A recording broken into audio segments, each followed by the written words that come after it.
So you're ready to start Part C. You're going to develop your strategy for how you're going to negotiate your article at the bargaining table. This, again, is an individual assignment and it's worth 15% of your final grade. I'll mention again that you are welcome to collaborate with anybody from your team on what you're doing here, but you can't collaborate outside of your team. So keep that in mind as you work on this. Now, in the past, a few students got confused and thought this was an optional assignment. It's not optional. There are 4 parts to the assignment: revisions to research, potential changes to article, costing of changes, and your positional bargaining strategy.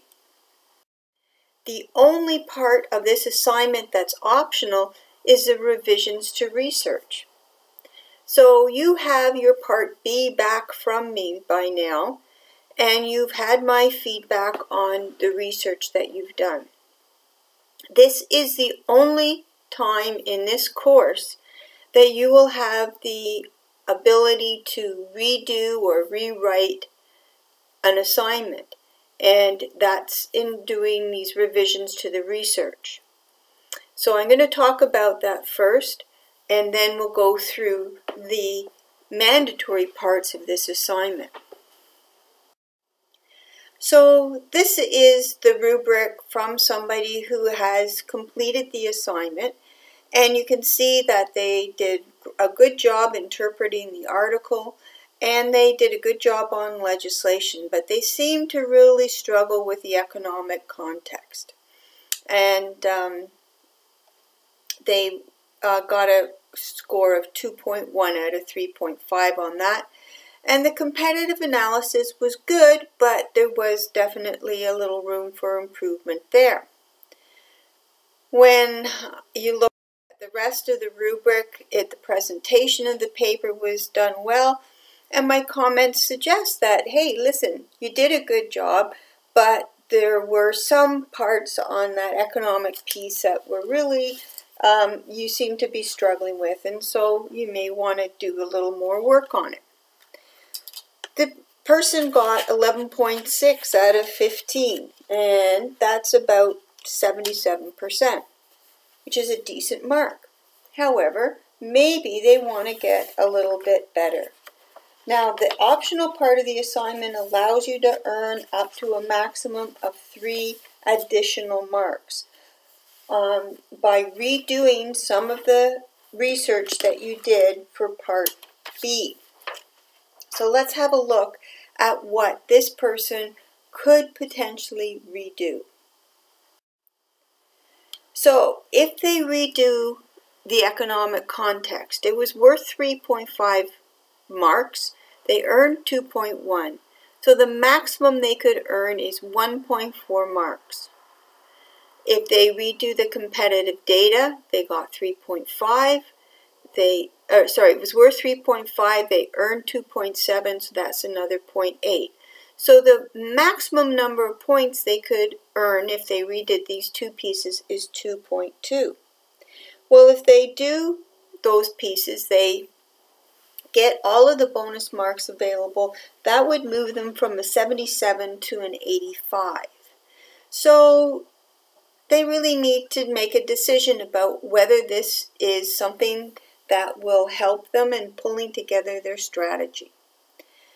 If they decide to redo the piece, then in Part C, they are going to, under the revisions for research, clearly indicate these are amendments to the economic context section.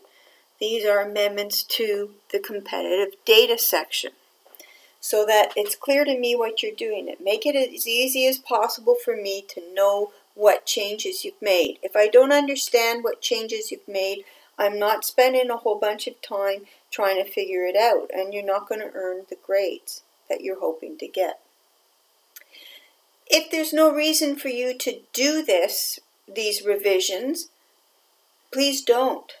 Just delete the section. It's optional and you don't need to do it. The first section that you do need to do is is a thinking piece. And I have to say about this assignment, it has a real iterative component to it. That when I've done it myself, I go and I do my potential changes and I do some costing and I think about how I might structure my strategy, and then I play with it a little more and I change things around. So what you initially put in here may vary as you work on the assignment. So once again, don't leave it to the night before and try and whip through it really quick. Spend some time and think about it and work on the different parts and give yourself the chance to do some iterations. So the first section, potential changes to the article and impact on parties. So I did all my research about the specified holidays. I'm looking at this from a management perspective, and so I know that I need to add Boxing Day and Family Day to the list of specified holidays, because this will bring us in alignment with the ESA. And that's very important to us as a management team. We want to make sure that we are meeting legislative requirements. Now, I've got to put on the other side's hat and think about it from their perspective. Well, of course, the union will be very eager to see this added to the collective agreement. And in fact, my expectation is that they will want these days added on to what's already in the collective agreement. So I'm expecting them to use this as a bargaining chip to move from 11 to 13 specified holidays. What arguments would I use? What research do I have that's going to support making this change? Well, I've kept it simple. It's the Employment Standards Act that says I should be doing this. Another potential change. Well, I want to keep the total number of days at 11. And I want to use the 2.5 days that exist in order, well, I want to take the other days. So there's the 3 days in December, and then there's the half days, and I want to use those to cover the Family Day and Boxing Day. So I will be in compliance with the ESA. It's not going to cost me any more, so there's no increase in the cost. But when I look at it from the union's perspective, hey, they want me to add in more days. They may think that I'm trying to take something away from what they should already have. And what we're going to be talking about, again, is the fact, okay, from an ESA perspective, I know I have to increase the number of days, but when I look at Part A, the financial data shows me that the cost of wages and salaries has been increasing at a rate of 35% over the last 4 years. I can't afford to keep increasing those costs. Now, I may want to increase the number of days to 12. That would let me stay consistent with my past practices over Christmas and New Year shutdown. It might give me an additional day to allow for Family Day, and it brings a number of days in alignment, better alignment with competition. So those are some of the reasons I'm thinking about doing it. From the union side, what they're probably concerned about is it's not moving enough, and that's an issue. But the key research that I'm going to be talking about is that it brings me up to that average, or close to that average of 12.65 days, closer to the median in mode. Only one other company offers 11 days, the others offer more, so I'm getting much closer to the competition, given the constraints that I've talked about from the financial data. The second section that I need to do is the costing of the changes. So there are two types of articles, monetary articles and non-monetary articles. So let's talk about the monetary ones first. For monetary articles, you have to do the calculation. You're going to base the calculation on your target position, and you're going to tell me how much it's going to cost to make the changes that you are recommending. So for example, if we were to add in one more specified holiday, I've got to figure out how much that's going to cost the company. So let's have a look. There's 3 things that I need to answer. What's the average hourly rate that employees are currently earning? How many hours does one employee work in a day? And how many employees would receive the additional day of specified holidays?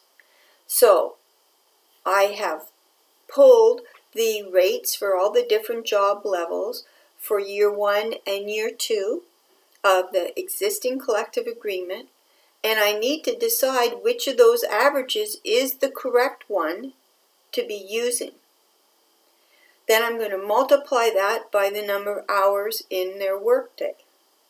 And then I'm going to multiply that by the number of eligible employees. It's a relatively simple calculation, but it definitely tells me, if you understand how to read the collective agreement and you understand some of the working conditions that the employees have.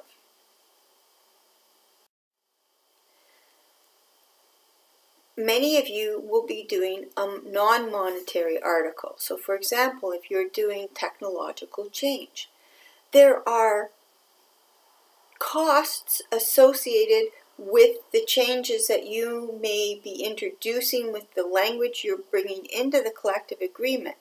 And changes cost money. They may be direct or indirect costs. And what I'm going to ask you to do is just to identify those costs and discuss them. I don't want you to make up potential costs or spend time on the internet trying to figure out how much on average it costs to send somebody for training for 1 day. That's a real waste of your time and mine. But the fact that you recognize that there's going to be training required, there's going to be something else required, that's all important. But remember, when you're discussing costs, we're only focusing on costs that are happening because of changes to the language in the collective agreement. If there are costs that are not associated with the language, I'm not interested in those costs because I want to know how much this new collective agreement is adding to my bottom line. The final piece is the positional bargaining strategy. So we've played with the positional bargaining model.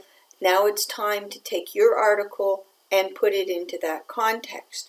So what you need to do is tell me about the potential change in language and tell me for each of them what it will look like in the opening, the target, and the fallback position. And once again, what research do you have to support it?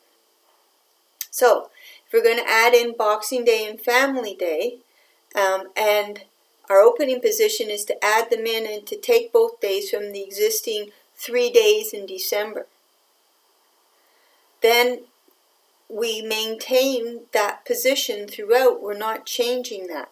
So we're always going to reduce those days from the December. And our arguments are that would keep us in line with the Employment Standards Act. That from a financial perspective, we can't afford to spend more money. And we have to really ask the question, is this the best way to improve working conditions to employees, or should we be spending our money elsewhere? Now, you can see I also have the number of specified holidays. And in my opening position, I come out with 11 days. I maintain the 11 days in my target position, and in my fallback position, I move to 12. The final piece that I have is flexibility for scheduling. So you'll remember that in our current language, all of these specified holidays are predetermined. And so what I'm saying here is that there will be no, initially in my opening position, that there will not be any flexibility for scheduling. Then in my target position, I'm saying, okay, listen, if I put in Boxing Day and Family Day, I maintain the number of holidays, I'm prepared to take one of the days in December and let employees decide when they want to take it.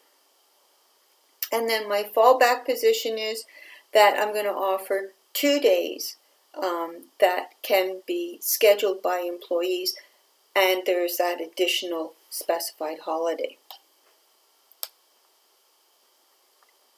So when I'm marking it, there's a couple of things I will be looking for. First of all, for each of these, I'm looking to see if there's an appropriate movement. So since this is the management team that's putting together this strategy, I'm expecting them to start with their lowest offer and to gradually add to that offer. And I can see in each of these there's something added, whether it's flexibility on the target position or an additional day and more flexibility in the fallback position. The other thing is I'll be looking at the combined offer. So how does it all work together? Does it make sense? Do the days add up? Have I, am I saying I'm going to offer 12 days, but then when you look at my positions, I've only got 11 days in there. So I'll be looking at it from 2 different perspectives. So it's time to put on your strategic thinking cap. Remember that it is an iterative process, that you may work through it the first time and not like how it's working out, and then you're going to play with your strategy until you get it where you want it to be. So give yourself some time to think and be creative. Think outside of the box. I love it when somebody surprises me with some ideas that are unique and imaginative. So once again, have some fun with this assignment. I'm looking forward to seeing what you do.